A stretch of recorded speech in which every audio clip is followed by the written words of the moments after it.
Aujourd'hui, j'ai envie de te raconter une histoire inspirante. Un professeur des écoles qui arrive à l'école avec des ballons et il en distribue un à chaque enfant. Et il leur donne pour objectif de le gonfler et d'écrire leur prénom sur leur ballon. Ensuite, il leur demande de lancer leur ballon dans le couloir. Et le professeur traverse le couloir de bout en bout et mélange tous les ballons.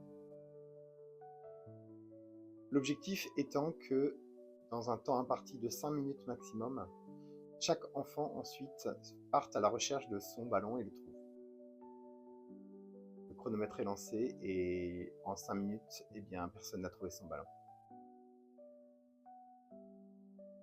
Le professeur change alors les règles et il leur demande en moins de 2 minutes de prendre le ballon le plus proche d'eux et de le donner à son destinataire. Et en moins de temps qu'il n'en faut, tout le monde a en possession son propre ballon. Qu'est-ce qu'il faut retenir de cette histoire? Ces ballons représentent le bonheur.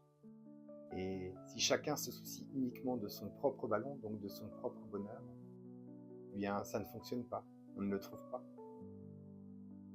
En revanche, si on se soucie du bonheur des uns et des autres, on peut trouver son propre bonheur.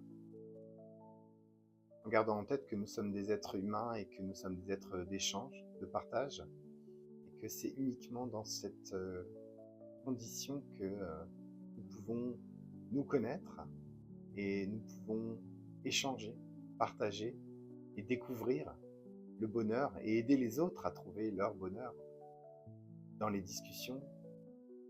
Et donc bel et bien dans un équilibre d'altruisme, de se soucier des autres et non pas d'égoïsme au sens strict du terme, que la vie est plus enrichissante. Et bien sûr, on parle bien d'équilibre ici. On ne parle pas de s'oublier. On parle juste de trouver le juste milieu qui permet de penser aux autres tout en pensant à soi. Et à travers ce fonctionnement, à travers les autres, on pense également à soi. Et à travers les autres, on se découvre et on découvre ce qui nous plaît. Et c'est ainsi que nous pouvons en déduire ce qui nous rend heureux et donc notre bonheur. Si tu penses que cette vidéo peut plaire, n'hésite surtout pas à la partager. Abonne-toi pour davantage de contenu inspirant à venir et surtout like-la, ça c'est juste pour me faire plaisir. Je te dis